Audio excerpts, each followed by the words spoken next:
નમસ્કાર મિત્રો, હું છું અશ્વિન મકવાણા. આ વિડીયો કોઈના વિરોધમાં નથી કે કોઈના તરફેણમાં નથી, પણ ઘણા દિવસથી હું બધા ન્યૂઝ જોતો હતો ને તો મને અંદરથી રહેવાનું નહીં કે ભાઈ ખરેખર આ વસ્તુ કેટલી સાચી છે ને કેટલી ખોટી છે. આ વાત હું તમને બધાને કહેવા આવ્યો. તમને સાચું લાગે તોય ભલે, ખોટું લાગે તોય ભલે, પણ મારાથી ન રહેવાનું એટલે હું આ તમને વાત શેર કરું છું. અને સાચું છે કે નથી તમે કોમેન્ટ કરીને જરૂરથી જણાવી દેજો.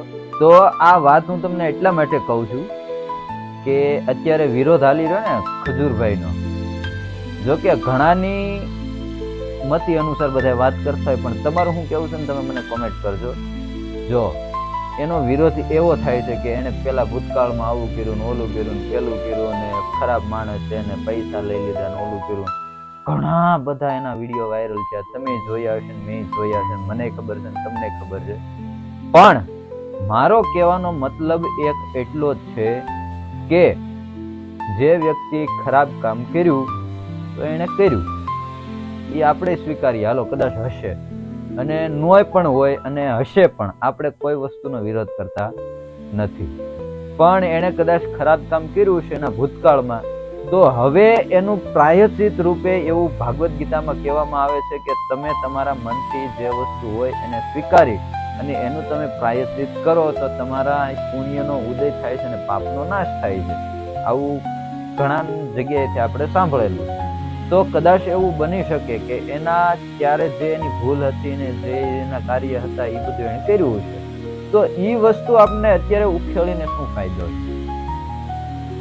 હવે અત્યારે આપણે એની બધી જૂની વાતો ઉખેડીએ અને એને બદનામ કરવા જઈએ તો એ તમારા મત સુધી કેટલું સાચું લાગે? સાચું વિચારજો, તમે કોમેન્ટ કરીને મને ખાસ જણાવો. આપણે આ વિડીયો બને એટલાને શેર કરજો, કેમ કે જેથી કરીને સાચું શું છે ને ખોટું શું છે ને એ બધા વસ્તુ બધા સુધી આપણી વિડીયોના માધ્યમથી પહોંચે. જો આપણે એના જેટલું કોઈ વસ્તુ કરી નથી શકતા, મને તમને બધાને ખબર છે.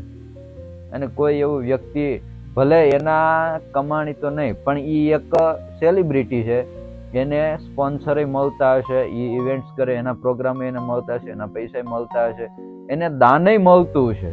પણ એ સેલિબ્રિટી છે અત્યારે એને બધું મળે ને, એ કાર્ય કરે તો એને બધું દાન ને બધું મળે ને. આપણને કેમ કોઈ નથી દેતા? આપણે ઘણું દાન લેવું, કેમ કોઈ નથી દેતા? આપણે થોડા એવું કાર્ય કરીએ તો આપણને દાન મળવાનું છે. દાન લેવું એ મહત્વનું છે ને. દાન લઈને પછી ભલે 4 લાખ કે 3 લાખ કે 2 લાખ જેટલામાં એનું કામ થતું હોય એટલે, પણ કરે તો છે ને, એ મહત્વનું છે ને. તો તેવડ હોય તો બધા પોતપોતાની રીતે દેખાડીને કરી શકો. જો તમને એનો એક મસ્ત આ ક્લિપ તમને દેખાડું છું, તમે જોઈ લ્યો, પછી પાછા આગળ આપણે મળીએ. કેટલું એને સારું કામ કર્યું ને બધું આ ક્લિપમાં દેખાશે. મમ્મી ક્યાં છે? મમ્મી હા મરી ગઈ. નાની દીકરીને હું પૂછું મેં કે મમ્મી ક્યાં છે, તો મરી ગઈ. તમે ધ્યાન રાખે. હા, આટલી એવી નાની એવી દીકરી છે જેના પપ્પા ખેત મજૂરે જાય છે, તો 2 નાની બેનનું ધ્યાન રાખે. બહુ હિંમતવાળી તું તો, હિંમતવાળી. તારે જે ખાવું હોય ને મને કહેજો. તારે આઈસ્ક્રીમ ખાવું હોય, દાબેલી ખાવી હોય, બિસ્કિટ ખાવું હોય, તારે જ્યુસ પીવું હોય કે પછી જે ખાવું હોય. શું ખાવું કે? આઈસ્ક્રીમ ખાવું છે. બીજું શું ખાવું? પછી રોટલી ને શાક કેવું ખાવું એ ભાવે? છેલ્લે ક્યારે ખાધું તું? ક્યારે ખાધું તું રોટલી શાક? નહીં ખાધું. તો ભાઈ શું ખાધું? કઈ નથી ખાધું. આ વિડીયો મેં જોયો ને ત્યારે મારી આંખમાં કાયદેસર આંસુ આવી ગયા હતા, તમને પણ આવી ગયા છે.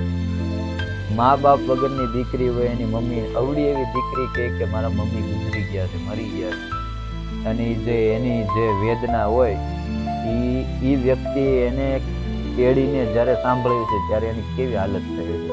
અને ઘણા વિડીયો આપણે જોયા છે ને. જો આ બીજી ક્લિપ તમને દેખાડું કે એમાં ખજૂરભાઈ પોતે રડે છે.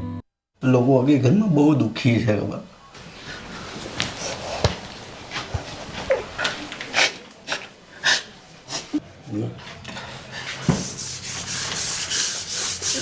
જરૂરિયાત આવા લોકોને છે. ખબર? ઓલી ગાંડી બેન, ભાઈને બિચારાને દેખાતું નથી. માં બિચારી 25 વર્ષથી માસી રસોઈ બનાવીને ખવડાવે. સુખ દુઃખ આવે રાખે ભાઈ. છે ને, જોયું ને તમે? તો આ શું કામ રડતા હશે? એને શું તકલીફ છે કઈ? એને તો ઓલરેડી બધી આવક ને બધું ચાલુ જ છે, એને ક્યાં કઈ તકલીફ છે? તો એ શું કામ રડે? એને અંતરની વેદના હોય અને એ હજી એવું જ કહે છે કે હું જીવું છું તો ગુજરાત માટે જીવીશ, મરીશ ત્યાં સુધી જીવીશ, લોકોને વિરોધ કરવો હોય તો કરશે, જેને જે કરવું એ કર્યા કરશે, હું મારું કાર્ય કરી રહ્યો છું અને કરી રહીશ. તો આપણે બધાને હાથ જોડીને પ્રાર્થના કરું છું, આપણે ખજૂરભાઈને જેવો સપોર્ટ કરીએ છીએ એવો જ બધા સપોર્ટ કરજો. એ પહેલા એનું ભૂતકાળ જે હતું એ હતું, આપણે એમાં નથી પડવું. મારો કહેવાનો મતલબ ઉદ્દેશ એટલો જ છે કે એનું જે ભવિષ્યમાં એને જે ખરાબ કાર્ય કર્યું હોય તોય ભલે, સારું કર્યું હોય તોય ભલે, આપણે એમાં જાણતા નથી. અને કદાચ ઓલા બેન જે વિરોધ કરે એની પાસે એના બધા પુરાવા હશે, આપણે ના નથી પાડતા નહીં હોય, એ ભલે સાબિત કરી દેખાડે બધું, પણ શું ફાયદો છે? સાબિત કરીને શું ફાયદો? હવે કાંઈ ફાયદો. હવે સારું કાર્ય કરે છે એ વસ્તુ જોવો ને, ખરાબ વસ્તુ શું કામ જોવો? હવે એ અત્યારે બધું સારું કાર્ય કરી રહ્યા, એટલા ગરીબોનું કામ કરે. અને ભાઈ સ્વાભાવિક છે, એક વ્યક્તિ બધી જગ્યાએ ક્યારે પહોંચી શકે? ક્યારેય ના પહોંચે. એ આ બધા માધ્યમથી હું ને તમે બધા સપોર્ટ કરીએ તો ત્યાં સુધી પહોંચે. એ કદાચ હજી એની માથે એવો એક વિરોધ આવ્યો હતો કે એ ઘર બનાવીને બધાને કહીને વિદે કે અમે આવું કરશું તેવું કરશું. તમે વિચાર કરો, એટલું બધું એનું ફેમિલી મૂકીને એ સમગ્ર ગુજરાતમાં એટલા રખડે છે, એટલા આટા મારે તો એ બધી જગ્યાએ પહોંચી શકે ક્યારે? તો એમાં આપણે સહભાગી થઈને આપણે એ કાર્ય કરવાની જરૂર છે. એ વિડીયો એટલે બનાવે છે કે તમને ખબર પડે કે આવું કાર્ય પણ માનવ જીવનમાં આપણે કરવું જોઈએ. વિડીયોથી એનો કમાવાનો કોઈ મતલબ નથી. અને હવે પેલા એના તમે જોયા હોય ને તો પેલા એના વિડીયો હતા 15-15, 20-20 મિનિટ, હવે ખાલી 4 ને 5 મિનિટના જ વિડીયો. અને તો એને જો આ મકાન બનાવીને જ કમાવું હતું તો એને કોમેડીમાં બહુ સારું હાલતું હતું. કોમેડીમાં આની કરતા વધારે એને ઇન્કમ આવતી, તો એ ચાલુ રાખત તોય બધા જોવા વાળા જોતા જ હતા.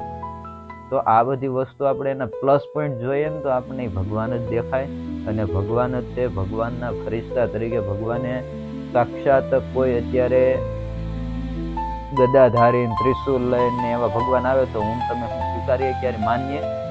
ક્યારે ના માનીએ. આપણે એમ કે આ તો ધતિંગ છે, પણ આવા માણસના સ્વરૂપે ભગવાન કોઈના કોઈ સ્વરૂપે આવે છે અને આ સૃષ્ટિ ઉપર કાર્ય કરે છે. તો આમનો વિરોધ ન કરાય, આમને સપોર્ટ કરીને એમને આગળ વધારે.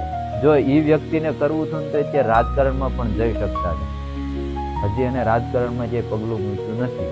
તો બસ મારી એટલી જ બધાને દિલથી વિનંતી છે કે એમને સપોર્ટ કરતા રહેજો અને આ વિડીયોને મેક્સિમમ લોકો સુધી શેર કરજો અને બધાને સંદેશો પહોંચાડજો, જેથી કરીને આ વિરોધથી આપણે બધા દૂર રહીએ. બસ મારી આટલી જ પ્રાર્થના છે. તો વિડીયોને લાઈક કરી દેજો, કોમેન્ટ કરજો, ચેનલમાં નવા હોય તો સબસ્ક્રાઈબ કરી લેજો. આભાર.